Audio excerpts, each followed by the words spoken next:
Ladies and gentlemen, on behalf of the Hall of Fame Committee, it's my pleasure to welcome all of our honorees, their guests and friends, to the induction of the 7th class of the Kansas City Golf Hall of Fame. I want to begin by recognizing the other members of our committee. First, my good friend and co-conspirator, a member of the Missouri Golf Hall of Fame, Jack Garvin.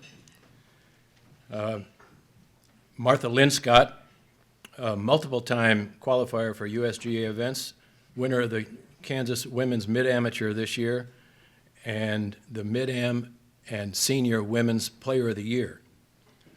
Past president of Central Links Golf, Greg Dunn, 2020 Hall of Fame honoree and longtime general manager and head professional at Heritage Park Golf Course, Rob Wilkin, executive director Doug Habel, and to several of you, several other members of the Hall of Fame who are here today, a special welcome to you. This is a labor of love for all of us on the committee. And unfortunately, we only get to do it every other year.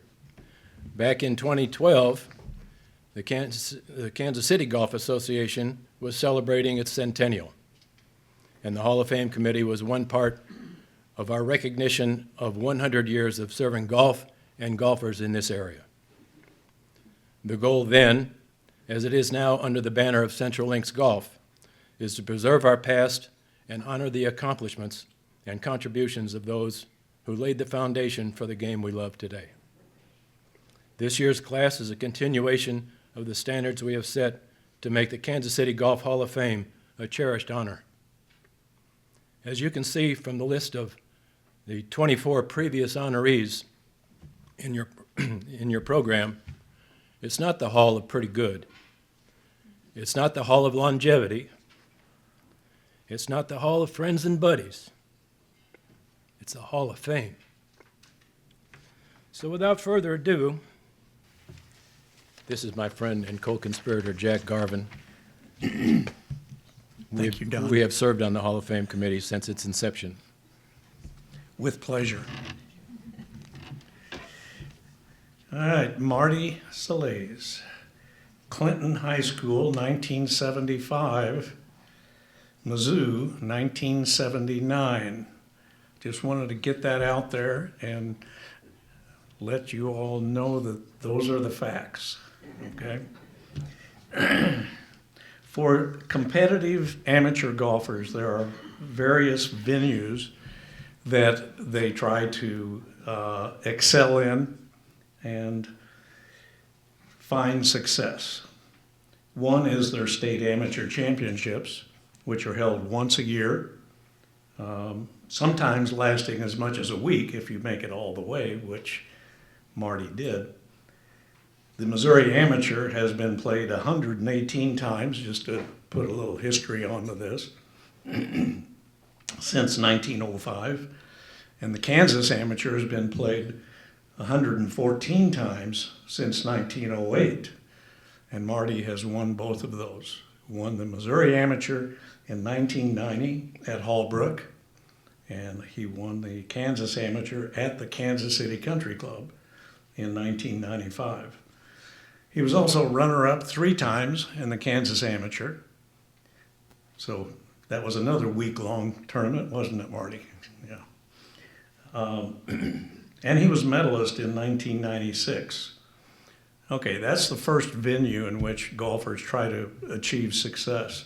The second is in the 36-hole tournaments that are conducted on 2 days throughout the state of Missouri and Kansas also. One of those is the Phil Cotton Tournament in Columbia, and another is the Jim Dawson Tournament in Jefferson City. And these are held in June and August of every year, or have been since about 1959. And Marty won the Cotton twice and the Dawson once. And not to be ignored is also his victory in the Missouri 4-ball, but he had a champion partner named Don Bliss. I don't know if anyone's ever heard of Don Bliss. But Marty was able to choose a good partner, and I'm sure they ham and egged it. At the Kansas Mid-Amateur, Marty was 4-time champion, and those are 2-day 36-hole events as well. A third venue, we may call them the United States Golf Association qualifiers, of which there are several each season. And I'll just go through the order of Marty's successes in qualifying for these tournaments. The U.S. Mid-Amateur, 1983, 1984, 1986, 1998, 2011. So a grand total of 5 mid-amateurs that he was able to play in and qualified here in Kansas City. The U.S. Open Local Tournament, 1986, 1990, 1994, and 1996, so 4 times. And at the U.S. Open, of course, he's competing against amateurs and professionals, the best in the area of the Kansas City area and the Midwest in some cases. A third venue that we may call them, well, I just went through the third venue, I'm sorry. I think that we have probably had enough of the high points in Marty's golfing career, and he and I were talking before the lunch here today about his college career, and I don't know if we should go into that a whole lot, but he did play some in college, lettered at Missouri State, and went back to Missouri to finish up, and that's how that happened. But and then just kind of took off some time in his 20s to play golf, to not play golf. Moved to Chicago, got busy with earning a living, and just pretty much took a vacation away from the game of golf for a few years. And then in about, what would we say, mid-20s, late 20s, took it up again, and the rest is history, as we say. I think we have enough of the high points in Marty's golfing career. I'll just say he's a true sportsman, a great competitor, and a true friend. Marty Sallaz. Thank you, Marty.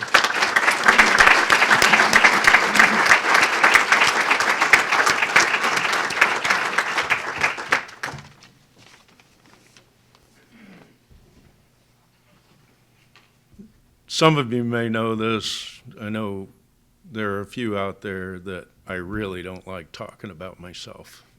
So, and there are some people out there that have wagered that how long he can stand up here and do this. So, you know, as a little kid, I loved playing sports and all kinds of sports, and my parents both worked, so in the summertime, they had to find a babysitter for me, and I was getting too old to have a babysitter, so they joined. There were 2 country clubs in my hometown of Clinton, and I loved to swim, and so they joined one of the country clubs because they could drop me off. I could swim all day, and then I could be picked up in the evening. And one day, the lifeguard who was on the high school golf team asked me something about golf, and I'm like, I don't know anything about it. And the next day I showed up, and he had some golf clubs for me. And he sent me off, he gave me a few pointers and sent me off to play golf at Clinton Country Club, and I quit swimming. I could be dropped off and play golf all day long, and it was a sport that I didn't need another team to compete against or teammates to play with. I could do it by myself, and I fell in love with it. It wasn't a very good golf course because it had sand greens, no irrigation, no agronomy, and it was really hard to find your golf ball amongst all the dandelions. So the next year, I was 10 years old, and the new country club in town, I was old enough to be dropped off there. So they had grass greens, and my parents joined there, and they dropped me off every day, and I played golf all day long. And I had a goal in high school to get a college scholarship and go play college golf, and I was fortunate. I think I had a pretty good senior year. I remember I qualified for the state high school golf tournament, and it was at Excelsior Springs, and I finished that tournament. I think I finished 6th, Payne Stewart finished 5th, and I think Tom Pernice finished 8th or 9th. So I think I was in pretty good company. So I went to Southwest Missouri State, played golf there and lettered, as Jack mentioned.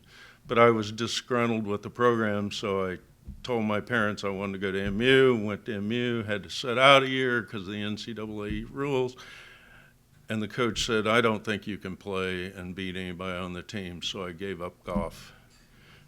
I decided I'd work on my academics, get a good job, which that all proved out to be good, and I moved to Chicago with Price Waterhouse and was having a great time in Chicago. And one day, one of my coworkers said, do you play golf? And I said, well, yeah. So we started playing on Saturdays, and I started getting the bug again. And so I'd book myself a tee time in the afternoon. So I'd play Saturday morning, Saturday afternoon. Then I started booking myself a tee time on Sunday. Finally, I said, this is crazy. I could probably move to Kansas City and probably join a country club and play a lot more golf. The season's longer. So I asked Price Waterhouse to transfer me, and they did. And I got to Kansas City in July of '82. And one day I sat down with the phone book, and I was going to call all the clubs in town and join a club. So I Blue Hills, Indian Hills, Mission Hills. And every time, the answer wasn't good. If you got to ask how much it is to join, you probably can't afford it. Well, I got to the end of the list, and it was a W, and it was Wolf Creek. And Craig Harrison answered the phone, and he said, well, how old are you? And I said, I'm 25. And he said, well, we got a special program, for juniors. It's $500 to get in. And I said, well, what do I need to do? And he said, just come out here and give us $500 and you're in. They were looking for members. So I said, well, tell me how to get there. So I scratched down his directions. I said, I'll be there in 30 minutes. So I was in. That was a Saturday afternoon. So as I recall, I went out Sunday morning to play, and Jeff Bury grabbed me. And he goes, hey, I know the guys you need to play with. And he took me out to the first tee. And here was Ron Brewer and Fred Rowland and Danny Mullen, and they all wanted to take my money. So this was going on for a while. We were gambling and playing golf, and it wasn't to my liking, so I needed help. So there was this older gentleman there that I heard he was pretty good. And so I went to him. His name's Buster Mills. And I said, Buster, I need your help. I can't beat these guys. And so Buster took me down to the range, and Buster couldn't see very well. And I'd hit a shot, and he goes, well, he'd look at my divot, and he'd say, where'd it go? And he'd say, this is what you're doing. This is what you need to correct. So we did that. But the one thing Buster gave me, he told me about a putting method that he used when he played the tour. And I adopted that, and it worked. Some people told me it would never work, but it did. Fred.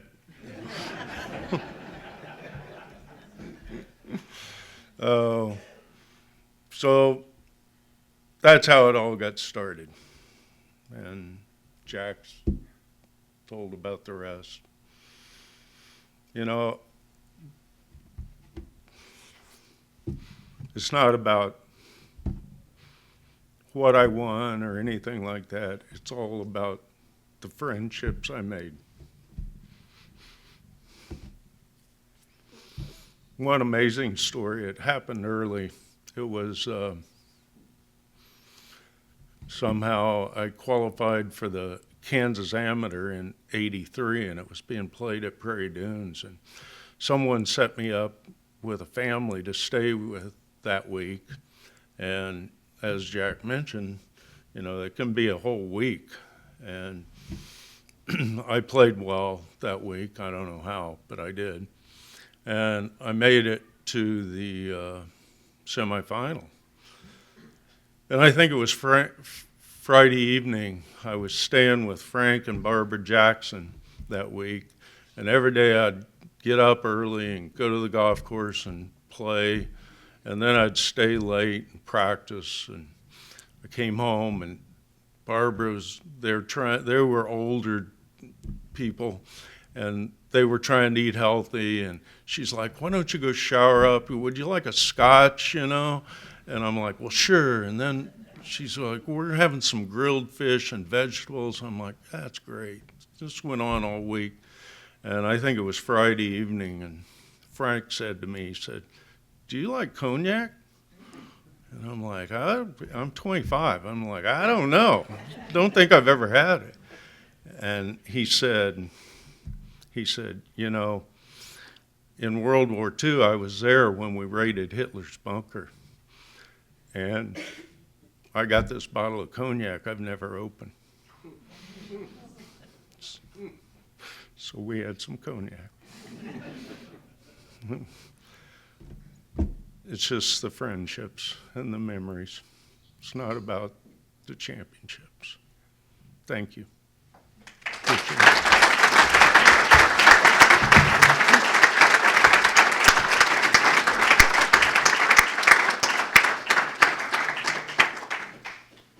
Well, in 2026, there will be another class to be inducted into the Hall of Fame. Who will it be? I wish I could tell you, but we have a long list of about, Jack, 30, 35 potential nominees that we will consider as a committee in 2 years.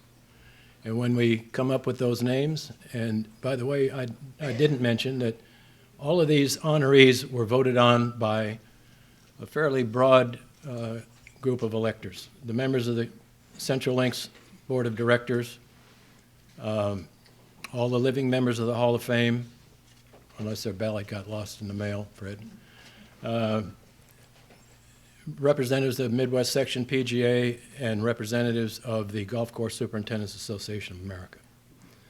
So, as I said, it's not the Hall of Pretty Good.